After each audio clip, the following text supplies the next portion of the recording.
Un village situé dans les montagnes subit des attaques constantes d'un Fenrir de rang S, alors ils ont dépensé toutes leurs économies pour engager un groupe de rang SS afin de le vaincre. Les membres de Flaming Dragon Fan font partie des aventuriers les plus puissants du monde, chacun ayant ses propres forces uniques. Mais ensuite, il y a Kurt, et tout ce qu'il sait faire, c'est les corvées, donc il se cache derrière un mur pour éviter de se faire blesser. Cependant, Kurt est la première personne que le Fenrir attaque dès son arrivée, il est projeté en l'air, et les autres membres du groupe se préparent au combat. Golnova ordonne à Bandana de maîtriser le Fenrir, alors elle sort son fil métallique et l'attache, mais une seconde plus tard, le Fenrir lui brise le dos contre un mur. Normalement, Bandana devrait passer le reste de sa vie en fauteuil roulant, mais avec Marlefi dans l'équipe, elle est soignée en quelques secondes et retourne immédiatement au combat. Elle utilise un arbre pour s'ancrer au sol, donnant à Golnova une ouverture pour viser la tête du Fenrir, alors il saute et l'embrase avec son épée magique. Les villageois sont si heureux de la défaite du Fenrir qu'ils préparent un festin pour le groupe, même si le village est presque ruiné, mais Golnova déteste absolument cette nourriture de paysans. Il ordonne à Kurt de lui préparer un vrai repas à la place, et Bandana lui demande de faire quelque chose de spécial, car aujourd'hui est le dernier jour où ils pourront goûter à la cuisine de Kurt.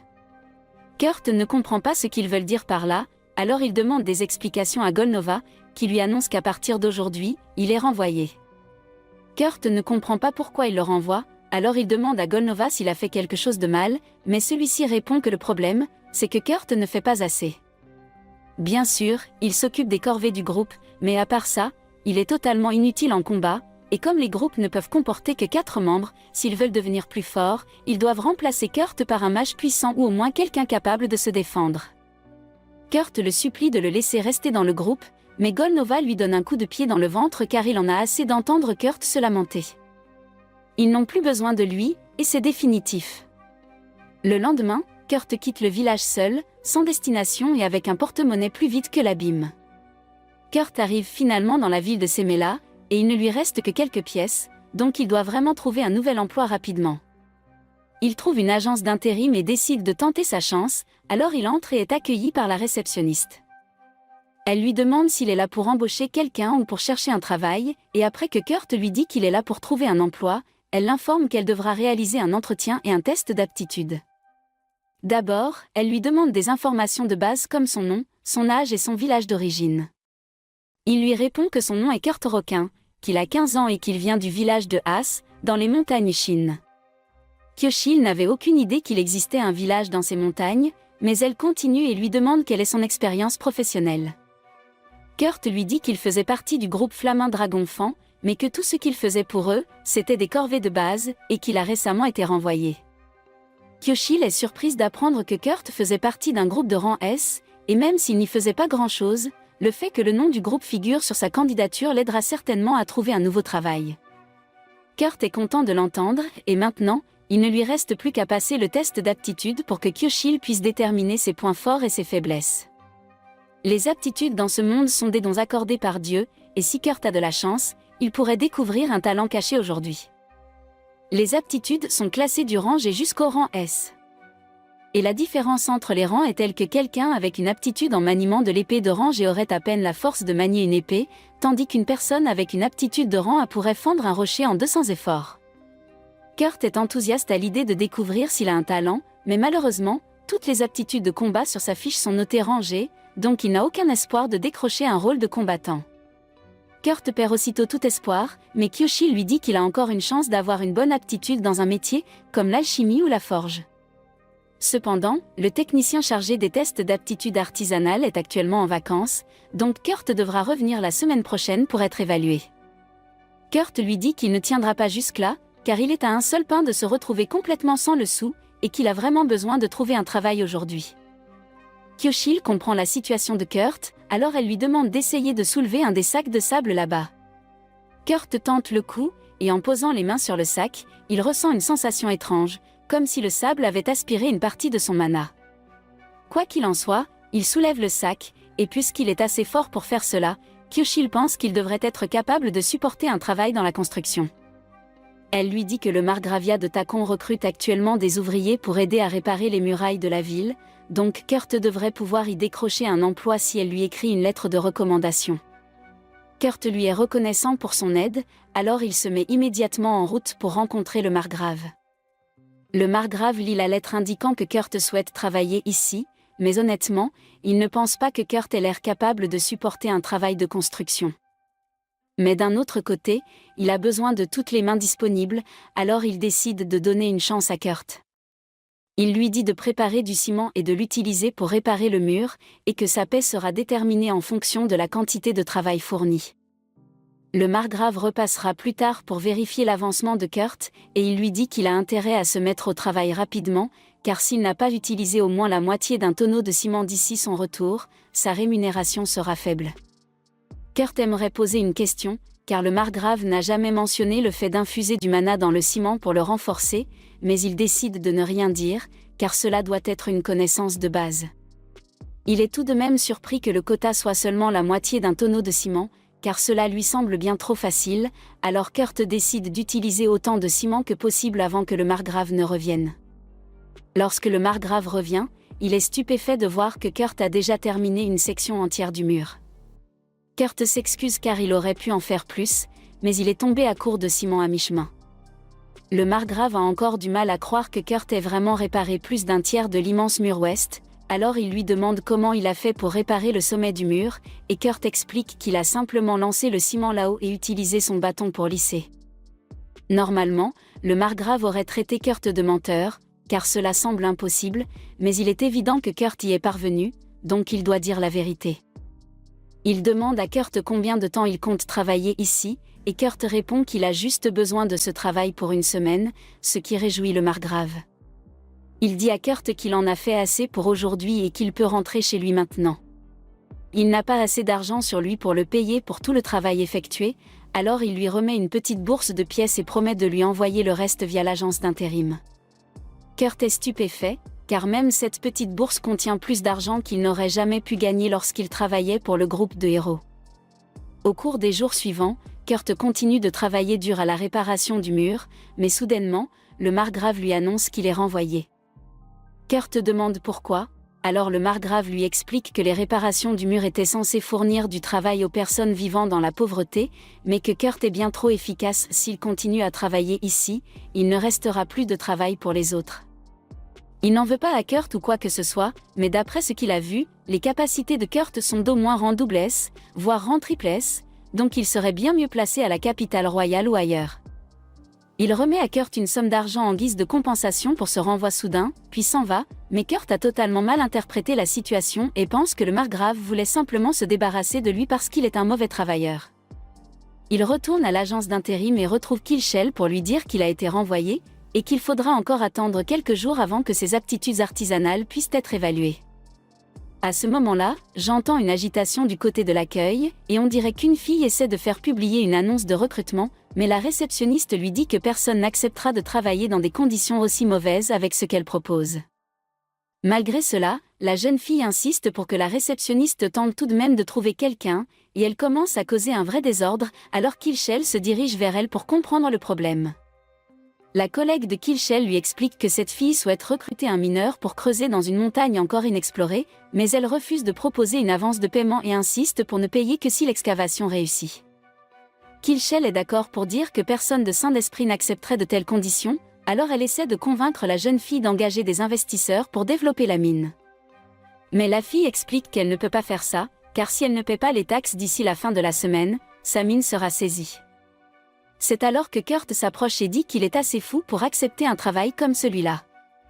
Après tout, dans son village, il aidait souvent à l'excavation de mines, donc il a une bonne dose d'expérience. Kilshel demande à Kurt s'il est sûr de vouloir accepter, car avec le contrat que propose la jeune fille, il est tout à fait possible qu'il ne soit pas du tout payé. Avant que Kurt ne puisse répondre, la jeune fille l'interrompt et dit qu'en réalité, elle espérait engager un nain costaud, pas un garçon sans défense, donc elle se sentirait mal de le laisser faire. Cependant, n'importe quel nain demanderait une avance d'au moins 10 pièces d'argent, et la jeune fille n'a pas autant d'argent à disposition, donc elle décide finalement de prendre Kurt. Alors que Kurt et la fille s'en vont, Kilshel se sent mal de l'avoir laissé accepter ce travail, car cela ne vaut probablement pas le temps qu'il va y consacrer.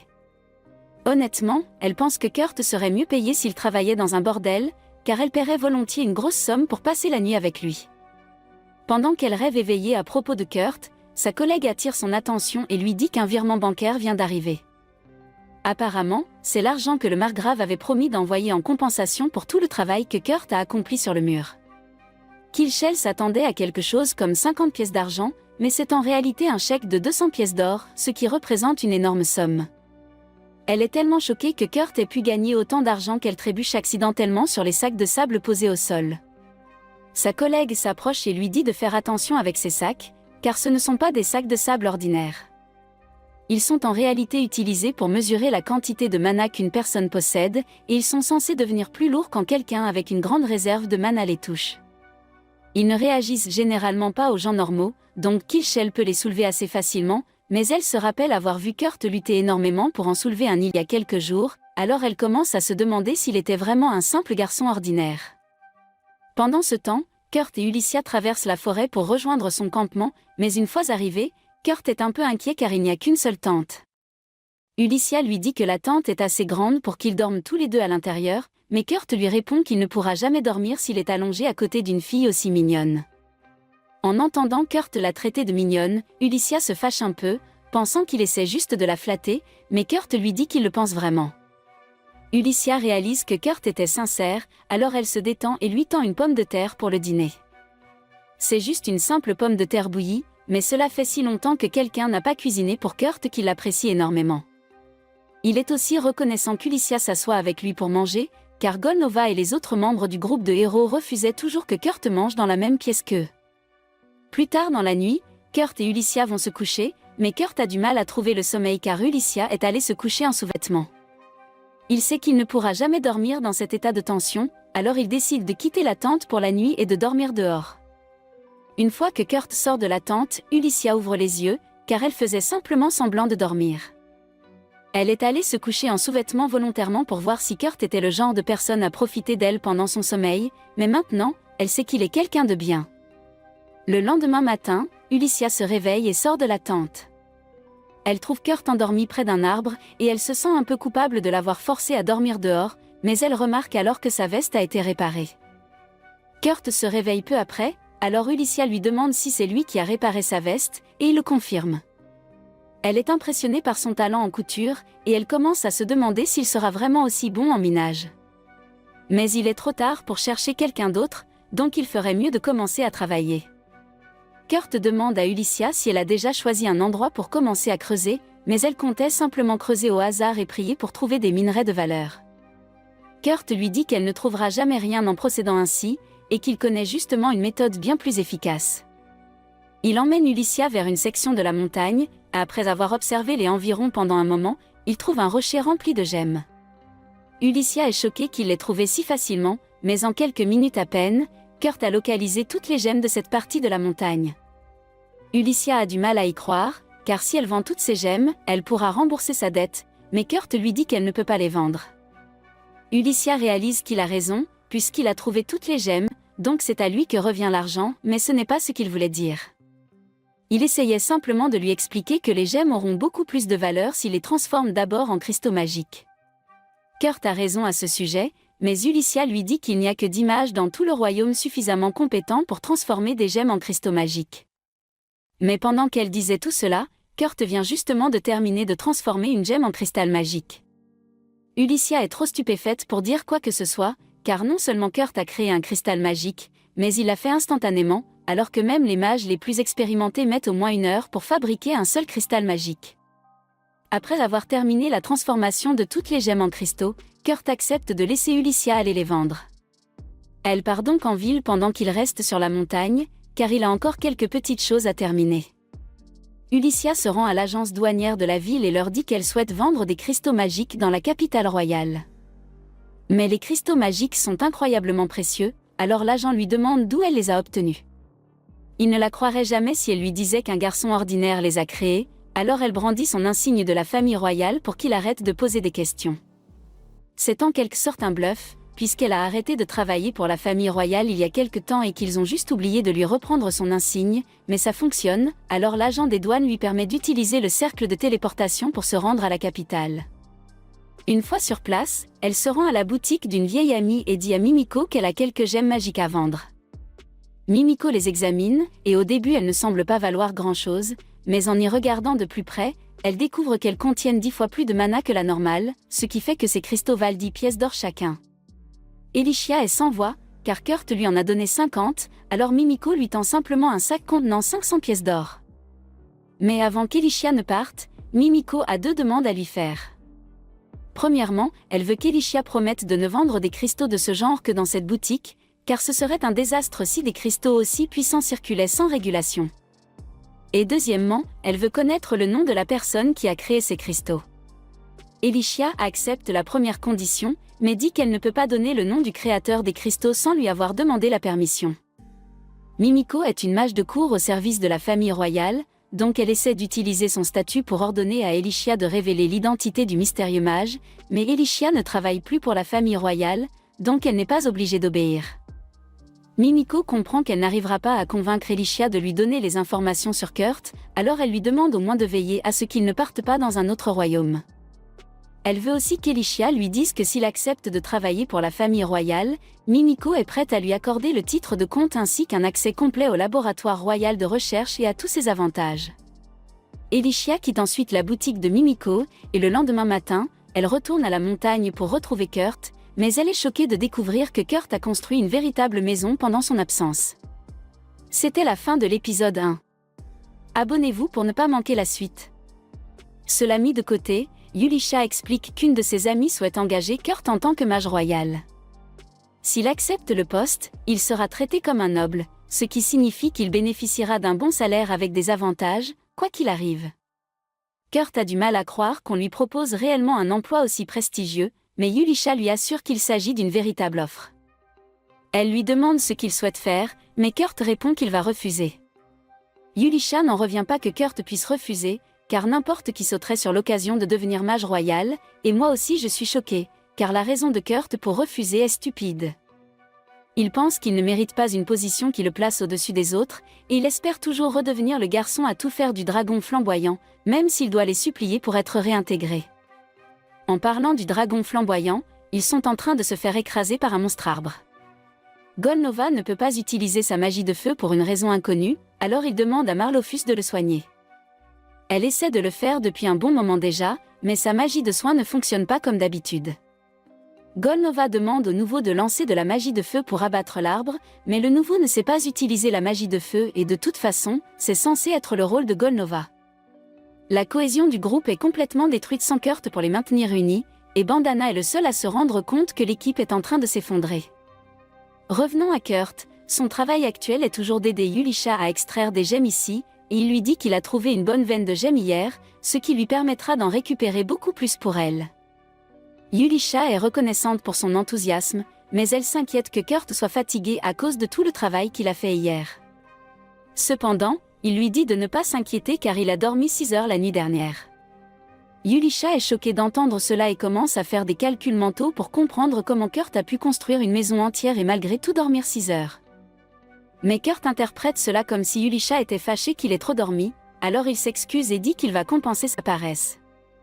Yulisha devra vraiment expliquer à Kurt la nature de sa force un jour, mais elle n'a aucune idée de comment s'y prendre, alors elle et Kurt partent simplement pour continuer l'extraction.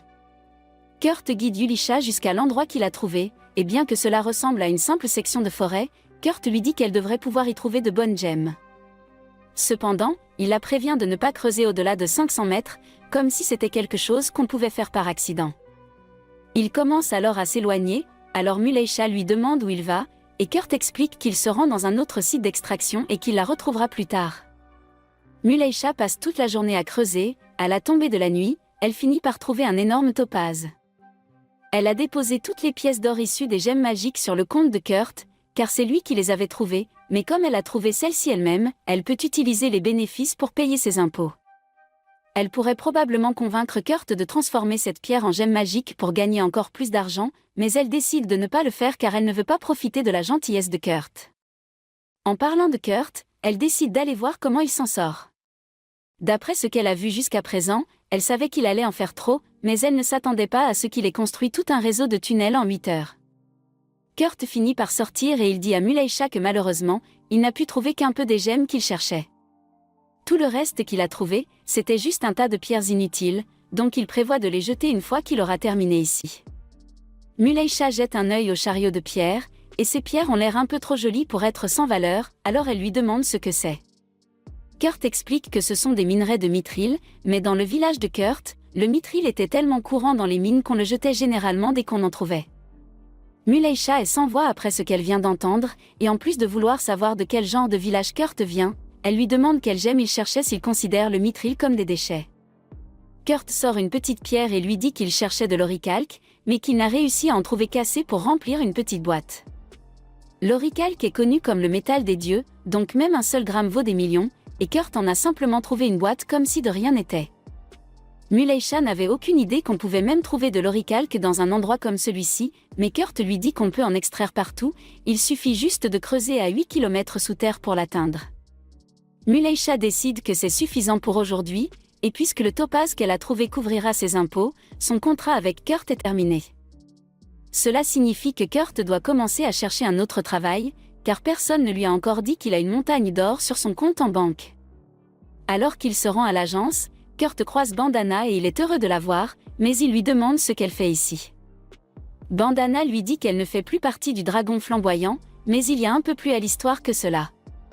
Après leur mission désastreuse, Gold Nova est allé dans un restaurant 5 étoiles pour manger quelque chose de bon, mais comparé à la cuisine de Kurt, toute la nourriture ici a le goût de déchets. Gold Nova entre dans une rage folle, saccage le restaurant et s'en va sans payer. Alors qu'il s'engage dans une ruelle, il croise Bandana, qui lui dit qu'il est allé trop loin en détruisant ce restaurant.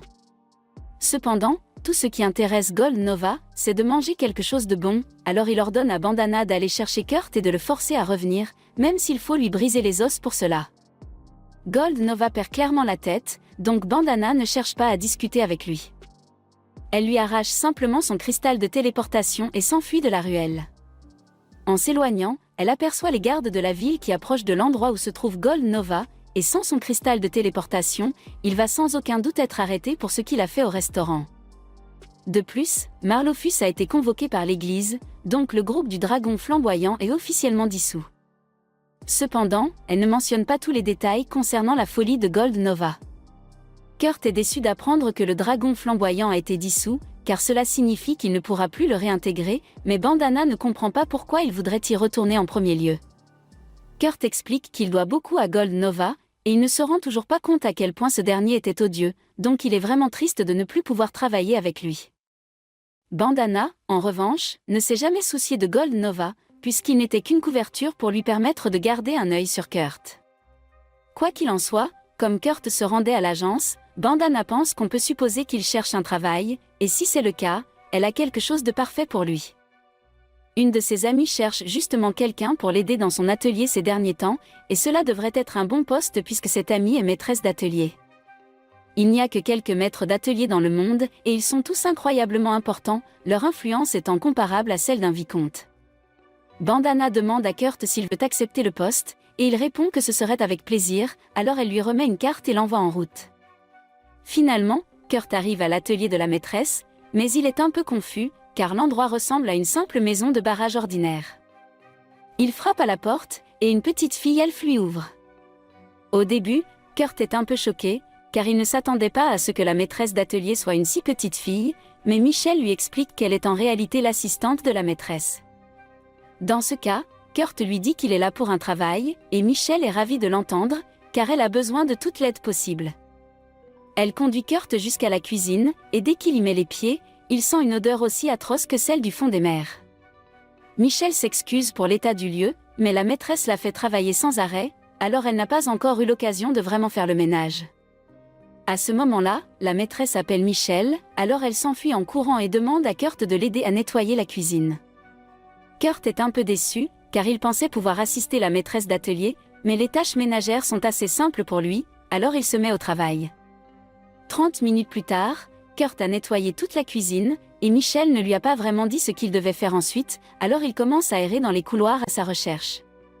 Il trouve une porte dans l'un des couloirs, frappe dessus, et une voix de fille à l'intérieur lui dit d'entrer. Cependant, lorsqu'il entre, il voit une jeune fille pratiquement nue sur son lit. Il devient tout rouge et s'excuse pour l'intrusion. Mais cela ne semble pas déranger la fille que Kurt l'ait vue ainsi. Kurt explique qu'il cherche Michelle, alors la fille lui dit que Michelle est au sous-sol. Kurt s'apprête à partir pour la chercher, mais il remarque alors une marque sombre sur le ventre de la jeune fille. Il la reconnaît comme une malédiction, alors il demande à la fille s'il peut l'examiner de plus près. Elle lui donne son accord, alors Kurt s'approche et commence à toucher la zone maudite. Les malédictions comme celle-ci détruisent habituellement les organes internes autour de la zone affectée, donc cela doit être extrêmement difficile pour la jeune fille de manger. Mais il s'avère que son estomac est encore intact, alors Kurt propose d'aller lui préparer un repas. Pendant ce temps, Yulisha rencontre Mimiko pour discuter du mithril et de l'oricalque que Kurt a trouvé. Kurt ne les a même pas transformés en cristaux magiques cette fois, et la valeur dépasse déjà 50 000 pièces d'or, donc Yulisha commence à s'inquiéter. Elle demande à Mimiko ce qu'elle pense qu'il arriverait si les gens découvraient les capacités de Kurt, et dans le meilleur des cas, Kurt serait enlevé et réduit en esclavage. Dans le pire des cas, il serait assassiné parce qu'il représente une menace trop grande. Mimiko demande à Yulisha ce qu'elle compte faire avec Kurt, et jusqu'à présent, Yulisha pense à le préparer pour qu'il devienne maître d'atelier. De cette manière, il aurait suffisamment de pouvoir pour que personne ne puisse profiter de lui. Et ensuite, elle prévoit de travailler comme sa garde du corps, mais convaincre Kurt d'accepter tout cela va être difficile. Il est trop obtus pour réaliser à quel point il est talentueux, et pire encore, il se dévalorise constamment. Yulisha doit donc agir avant que Kurt ne se mette dans le pétrin. Pendant ce temps, Kurt vient de terminer de préparer du porridge pour la fille qu'il a rencontrée plus tôt, quand soudain, Michelle et la maîtresse d'atelier Ophélia sortent du sous-sol. Elles sont toutes les deux surprises de voir que la cuisine n'est plus une zone à risque biologique, et encore plus du fait que Kurt l'ait nettoyée en si peu de temps. Ophélia remarque que Kurt est en train de préparer du porridge, alors Kurt explique que la fille qu'il a rencontrée dans l'une des chambres a dit qu'elle avait faim. Ophélia semble un peu préoccupée que Kurt ait rencontré cette fille, alors elle lui fait promettre de ne rien dire à personne à son sujet. Kurt le promet, alors Ophélia lui dit qu'il peut rentrer chez lui pour aujourd'hui, et elle lui tend 3 pièces d'argent. Kurt est surpris qu'elle le paie autant juste pour avoir nettoyé la cuisine, mais elle dit qu'il le mérite pour avoir travaillé si dur, et elle lui demande de revenir demain. Un peu plus tard, Ophélia se rend dans la chambre de la jeune fille avec le porridge que Kurt lui a préparé, et elle lui rappelle qu'elle n'est pas censée se montrer aux autres. Cela mis à part, Kurt ne semble pas être une menace, donc Ophélia ne pense pas devoir s'inquiéter qu'il révèle le secret. Las n'a pas encore mangé, alors Ophélia lui demande de patienter 1 minute pendant qu'elle teste le porridge pour vérifier s'il est empoisonné. Cependant, Las dit que ce n'est pas nécessaire. Elle n'a parlé à Kurt que pendant un court moment, mais son intuition lui dit que c'est une bonne personne. Et de toute façon, cela ne servirait à rien d'essayer de l'empoisonner maintenant que la malédiction a déjà autant progressé. Elle a dû vivre sa vie en se méfiant de tout le monde autour d'elle, alors juste cette fois, elle veut faire entièrement confiance à quelqu'un. Ophélia comprend, donc elle la laisse manger le porridge, mais après que Lise a pris sa première bouchée, elle commence à transpirer abondamment et s'effondre au sol. Ophélia pense que Kurt a vraiment empoisonné la nourriture, alors elle est sur le point de partir en chasse pour le tuer, mais soudain, Lise se relève et dit qu'elle va bien. En réalité, elle se sent mieux que jamais, car la malédiction a été brisée. Ophélia n'a aucune idée de comment réagir à ce qui vient de se passer, car une malédiction de ce genre n'est pas facile à briser, et pourtant, elle a clairement été levée grâce à la nourriture préparée par Kurt. Au même moment, l'organisation secrète qui avait lancé la malédiction sur Lise tient une réunion, car elle vient d'apprendre que la malédiction a été rompue. Ils comptaient s'en servir pour tuer Lise à distance en toute sécurité, mais ils vont maintenant devoir recourir à des mesures plus radicales. Plus tard dans la soirée, Ophélia et Lise se rendent dans la boutique de Mimiko car elles ont quelque chose d'urgent à discuter. Lise retire sa capuche, et dès que Mimiko et Yulisha voient son visage, elles la reconnaissent comme la 3e princesse du royaume. Ophélia explique qu'une puissante malédiction avait été lancée sur Lise dans le but de l'assassiner. Elles ne savent pas encore qui en est responsable, mais Lise est l'unique enfant né de l'union entre le roi et l'épouse de la princesse Fran, issue du royaume de Gurumaku. Son existence est donc en quelque sorte un symbole de paix entre les deux nations, et il est clair que Selma essaie de déclencher une guerre. Mimiko est soulagée que Lise aille bien, mais elle est surprise qu'elle ait réussi à briser une malédiction aussi puissante toute seule. Cependant, Lise lui explique qu'elle ne l'a pas fait seule. La malédiction a en réalité été levée par un homme nommé Kurt, et dès que les 2 femmes entendent son nom, elles paniquent. C'était la fin de l'épisode 2. Abonnez-vous pour ne pas manquer la suite.